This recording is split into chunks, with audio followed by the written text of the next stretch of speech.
एक बार की बात है। एक छोटे से गांव में, जो चारों ओर से जंगलों और खेतों से घिरा था, 24 वर्षीय युवक अर्जुन रहता था। अर्जुन का मन बहुत बेचैन रहता था। हर समय उसके दिमाग में विचारों का तूफान चलता। कभी बीते हुए दिनों की चिंता, कभी आने वाले कल का डर। वो उदास रहता, रातों को ठीक से सो नहीं पाता और मुस्कुराना जैसे भूल गया था। एक दिन गांव के बुजुर्गों से उसे पता चला कि दूर एक पहाड़ी गांव में एक ज्ञानी साधु बाबा रहते हैं।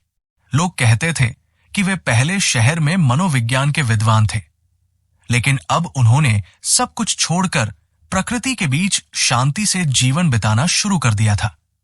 कभी कभी वे आगंतुकों को मन की शांति का मार्ग बताते थे। अर्जुन को आशा की किरण दिखी। उसने सोचा, शायद ये बाबा मेरी मदद कर सके। वो चल पड़ा उस पहाड़ी गांव की ओर। कई दिन की कठिन यात्रा के बाद वो वहां पहुंचा। उसने देखा, एक छोटा सा कुटिया फूलों और बेलों से ढकी हुई। बाहर एक चबूतरे पर बाबा ध्यान में बैठे थे।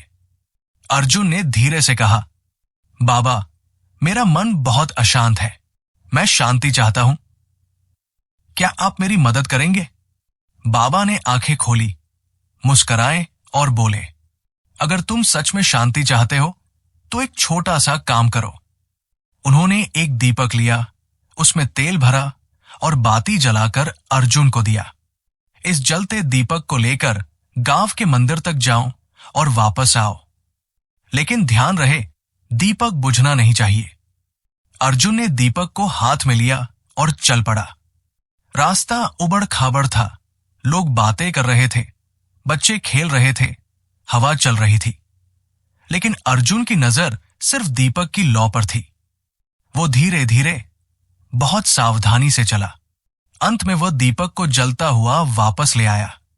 बाबा मुस्कुराए और बोले, अच्छा किया, लेकिन बताओ, क्या तुमने रास्ते में फूलों की खुशबू महसूस की? क्या तुमने बच्चों की हंसी सुनी? अर्जुन ने चौंक कर कहा, नहीं बाबा, मैं तो सिर्फ दीपक की लौ पर ध्यान दे रहा था। बाबा ने फिर मुस्कुराते हुए कहा, यही है मन की शांति का रहस्य। जब मन पूरी तरह वर्तमान में होता है, तब न अतीत की चिंता रहती है, न भविष्य का डर। उस समय मन दीपक की लौ की तरह स्थिर और शांत होता है। अर्जुन की आंखों में चमक आ गई। उसने सिर झुकाया और कहा, अब समझ गया बाबा, शांति बाहर नहीं, भीतर होती है, और वो तभी मिलती है जब हम इस पल में जीते हैं। सूरज ढल रहा था।